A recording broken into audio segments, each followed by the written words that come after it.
Hello everyone and welcome back to the Honeysolchile Bottega channel. I am your girl Melinda J and I'm here to do another unboxing. This is the last deck that I got on my spiritual budget from Amazon. So let's go ahead and get into it.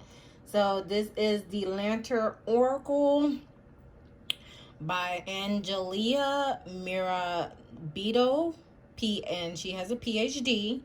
So more likely she is Dr. Angelina Mirabito. Illustrated by Yuli Alhio. Excuse me if I pronounce the name wrong. And it is, at the bottom it says, eliminate the shadows, empower your path. On the back it said, and of course there's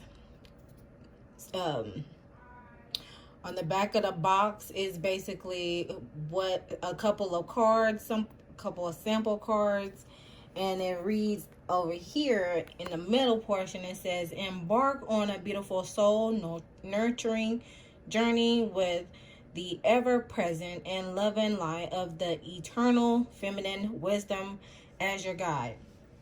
Ask a question and connect with the maidens, mothers, guardians, and crones of this profound and powerful deck for clarity, growth, assistance, and health. Use this deck to draw lessons, solutions, and insight from the shadows and be empowered to walk in the truth and shine your light in the world. The 44 cards feature key phrases for immediate answers and guidebook that offers further meaning so you can integrate a deeper understanding of the messages. With guidance for every stage and phase of life, the Lantern Oracle is a go-to deck for tapping into supportive, caring, honest, and timeless divine sisterhood. So, the reason I got this deck because this is going to be my Oracle deck. And, of course, I got the Hoodoo Tarot deck, which check out the Hoodoo Tarot deck unboxing. The tarot is going to be the clarifiers of my shadows. So basically I just got 2 shadow decks to do shadow readings because I do got another set of shadow cards that just highlights the features or the characteristics of the divine, the dark feminine. There we go. Not the divine feminine, but the dark feminine. All right, so of course this is a pull up from the top, and then we also got a sheet of paper, and that's just to keep everything together, making sure there's no bleed-ins. And then we have the guidebook. So let's see what the guidebook has in the video. Okay, so this is another image. It's possibly on one of the cards, just like this one. Got your introduction, and then we got the maiden, the mother, the guardian, and the crone. Basically, breakdown of each of one of them, and we got spreads, of course, sample spreads. And then it moves on to the cards and the meanings. Okay, so that's what that guidebook is giving. And these are what the cards are looking like. And don't be surprised when I combined another deck with this, because it's basically the same size as the healing cards that I got as well. And we're going to break the seal. And this is what the cards are looking like. We got Spirit Self, Radical Curiosity, Wisdom and Play, Strength of Vulnerability, just like how the front of the box is. Okay. We got the Unknown, Trusting Tricksters, Distorted Perception, Weeping wound. Ooh, that is very intense. I like that. Responding, not reacting. Assistance with access. Metamorphosis. Creative power. Love this picture. False beliefs. Wishful expectations. Distorted desire. Melting mask. Misalignment. Radical honesty. Accountability. Enough. That's a beautiful card. Key to intimacy. Women supporting women. Broken dreams. It's giving inner child energy on that one. Emptied. Emotional energy. That's beautiful. Love that. Forgiveness. Renewal. Oh, yeah. Moving forward. Radical self-acceptance. Voice. Intention.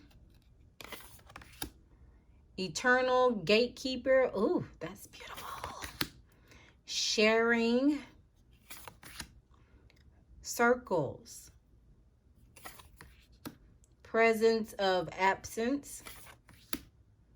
Confusion. Transition. Ooh, that's beautiful too. Repair.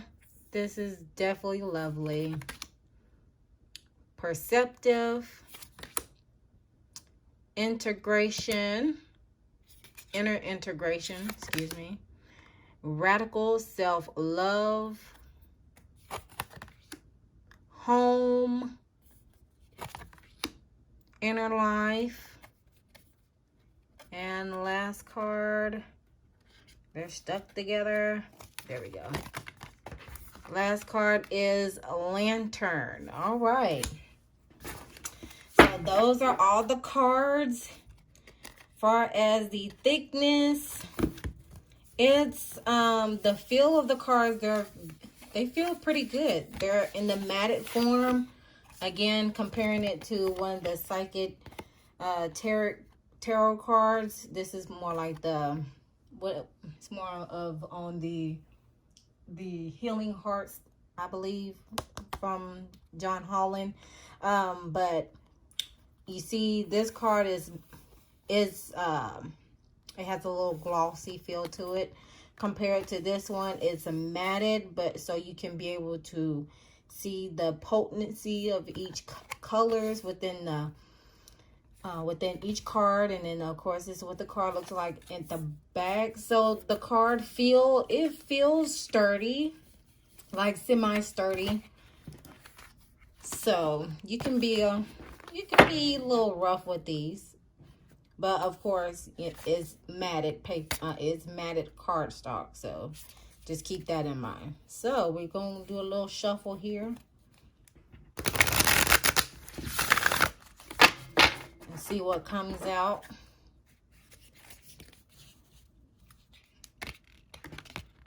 Of course, you can shuffle them this way, or you can shuffle them long ways. It's just depending on who the person is, okay? Okay, so let me figure out which one will come out first.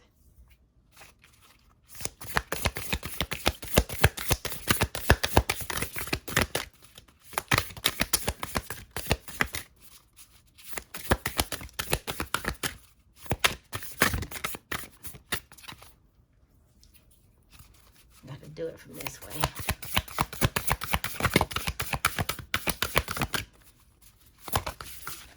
Okay, let's see. We got the strength of vulnerability that came out, just like, again, how the box is. At the bottom, it says, true power lies at the root of perceived weakness. Okay. So before I read it from the guidebook, what I'm getting from this picture is, of course, the color red. It can represent passion. It can represent power, because it is talking about true power.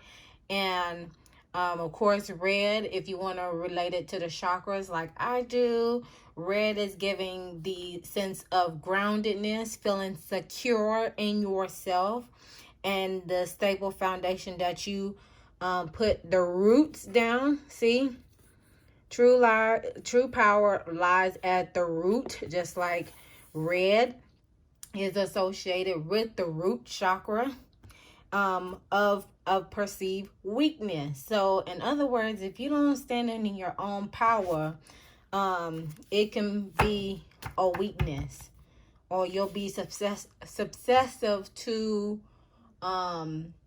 living in the scarcity mode, living in guilt, being unstable. Okay. And let me see what else is going on in this image. The color blue, we got like blue skies, so maybe there's a sense of vocalizing. And her hair, if you pay close attention, her hair is in the color blue too, which could represent the throat chakra. Okay, vocalize. Stand in your power and vocalize what you want to when it comes to being vulnerable. Okay, don't be afraid to be vulnerable, so to speak. At the bottom, we have the false beliefs card, which is basically saying stop limiting yourself from the beliefs that you were taught, so to speak, and try to bridge an opening for a new path for you to walk on, so to speak. And then at the bottom it says, once the untruths that we believe about ourselves are eliminated, so are the ways we can release the false limitations they confine to us. Hence, that's probably why the strength of vulnerability came out. And look, 13, if you want to refer to regular tarot, right? The 13 card is the death card. And the 4th card in regular tarot is the Emperor card. And I'm not even gonna lie, y'all, these cards are probably screaming at me right now, because the Emperor and the Death card are my birth cards. If we referring it all the way back to the tarot deck in regards to what is your birth card. So ironically, this is not a coincidence, okay? As AT2 would say, the cards never lie. And of course, a lot of tarot readers, they will say the cards never lie, because they don't. Is the energy surrounding, right? So again, and also if you want to break it down in the numerology standpoint, you got the number 4 here and the number 4 here as you add 1 plus 3. So you can look up the 44 and see what that means. And 44 could be in relation to my grandfather, because he was born in 1944. So now I'm going to read let's see if I'm going to read, or could I read, or should I read? I'm going to read it, y'all, so y'all can get an idea of how deep this thing goes with the cards. Okay, for the strength of vulnerability, it says, feelings of vulnerability arise when we are treated as if we are, or believe ourselves to be incapable of inadequately protecting or providing for ourselves. It may be that we feel somewhat dependent or insecure in a relationship, intimate, social or familial, profession, situation, or place. Our vulnerability presents us with the fear and uncertainty we need to confront and overcome in our personal development. Therefore, what frightens us can be used as a catalyst to discovering our inner resources and the capacity to empower and outgrow any perceived limitations. If we listen to and accept our feelings of weaknesses and what seems threatening, we can identify effective ways to prepare and learn to support ourselves to survive them, master them, and thrive beyond them. As the maiden, you are a warrior. Your life experiences and current resources are not random, but perfectly equipped you to take on whatever makes you feel vulnerable. You are at the threshold realizing your inherent strength to know what you're capable of involves daring to experience the full spectrum of yourself. This includes exploring what you believe you are not. It could help to ask yourself, how could I handle this situation if I did not feel adequate? In what ways can my current feelings of vulnerability be perceived as a strength? Write down your answers before furthering, asking yourself, how can I creatively mobilize this strength to make me feel confident in taking the necessary steps to confront or navigate my my way beyond what feels threatening to me. The maiden encourages you to recognize your vulnerability as a training ground for developing the necessary skills, resources, and support network to gain a sense of self-mastery and strength over perceived weaknesses. And the maiden's message is, your vulnerability is where you recognize your power. Yes, excuse me, y'all. I am loving this deck already. I hope you are loving this deck. Feel free to leave your comments down below on what you think about this deck. If you own this deck, what do you use these cards for? Because again, I'll be using these for my shadow readings. Of course, this is going to be my Oracle shadow card. And then, like I said before, the Hoodoo Tarot deck will be my clarifiers to, of course, further assist with clarifying any shadow work. All right. But that is all, y'all. I'll see you guys in the next video. Don't forget to like, share, comment, and subscribe. And always remember to love thyself, know thyself, soothe thyself, so you can heal thyself.